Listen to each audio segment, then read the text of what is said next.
Praise the Lord. पिछली video में हमने जाना कि हमें किस से प्रार्थना करनी है।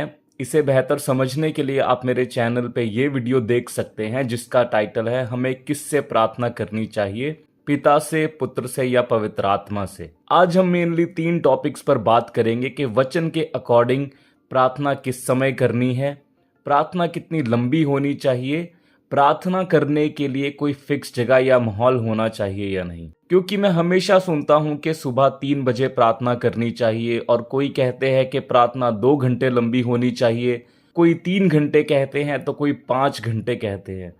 मतलब सबका अलग अलग हिसाब है, जिसको जैसे ठीक लगता है वो वैसा बता देते हैं। वचन में जाने से पहले मैं आपको बताना चाहता हूं कि प्रभु यीशु मसीह की ओर से बाइबल में ऐसा कोई वचन नहीं है जहां ये बताया गया हो कि प्रार्थना 3 बजे ही करनी है। ना ही ये बताया गया है कि प्रार्थना कितनी लंबी होनी चाहिए और ना ही प्रार्थना करने की कोई फिक्स जगह बताई गई है। आप स्टेज से जो भी सुन रहे हैं वो प्रभु ने नहीं, सब लोगों ने खुद से ही बनाया है। इसीलिए बाइबल को पढ़ना बहुत जरूरी है।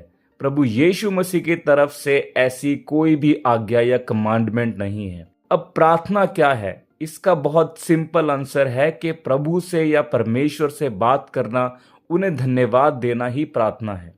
आपको इसको लेके कंफ्यूज नहीं होना है। पहला और दूसरा सवाल है, क्या हमें एक फिक्स टाइम पे ही प्रार्थना करनी चाहिए और क्या हमारी प्रार्थना 1 या 2 घंटे लंबी होनी चाहिए?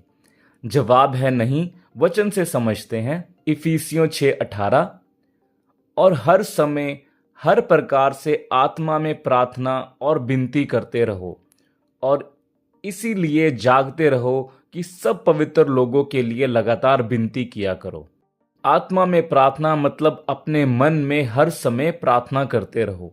जैसा कि पहला थिस्सलुनीयों अध्याय 5 16 से 18 में लिखा है, सदा आनंदित रहो, निरंतर प्रार्थना में लगे रहो, हर बात में धन्यवाद करो, क्योंकि तुम्हारे लिए मसीह यीशु में परमेश्वर की यही इच्छा है। निरंतर यानी बिना रुके हमें हर समय प्रार्थना में लगे रहना है। बहुत सिंपल है कि हर समय हमें प्रभु को अपने मन में याद रखना है। रोमियो 12:12, आशा में आनंदित रहो, क्लेश में स्थिर रहो, प्रार्थना में नित्य लगे रहो। कुलूसियों 4:2, प्रार्थना में लगे रहो और धन्यवाद के साथ उसमें जागृत रहो। तो इन सब वचनों से साफ है कि प्रार्थना करने का कोई भी फिक्स टाइम नहीं है और प्रार्थना की कोई भी लंबाई नहीं है। हमें हर समय प्रभु को अपने मनों में याद रखना है और निरंतर प्रार्थना में लगे रहना है। अब तीसरा सवाल आता है कि प्रार्थना करने के लिए कोई फिक्स जगह या माहौल है कि वहीं प्रार्थना कर सकते हैं? इसका भी जवाब है नहीं। वचन से समझते हैं। पहला तिमुथियुस 2:8 में संत पौलुस हमें कहते हैं, सो मैं चाहता हूं कि हर जगह पुरुष बिना क्रोध और विवाद के पवित्र हाथों को उठाकर प्रार्थना किया करे। हर जगह मतलब आप कहीं भी प्रार्थना कर सकते हैं। आगे बढ़ते हैं और अब हम पढ़ेंगे कि संत पौलुस ने जेल में, समुद्र के किनारे सब जगह प्रार्थना की है और पानी के जहाज में भी प्रभु का धन्यवाद किया है। प्रेरितों का काम अध्याय 16:25, आधी रात के लगभग पौलुस और सिलास प्रार्थना करते हुए परमेश्वर के भजन गा रहे थे और बंधुए उनकी सुन रहे थे। प्रेरितों के काम अध्याय 27:35, और यह कहकर उसने रोटी लेकर सबके सामने परमेश्वर का धन्यवाद किया और तोड़कर खाने लगा।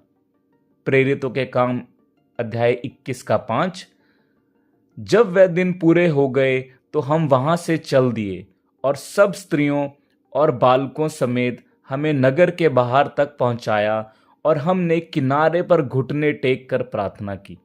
प्रेरितों के काम अध्याय 20:17-36, और उसने मिलेतुस से इफिसुस में कहला भेजा और कलीसिया के प्राचीनों को बुलवाया।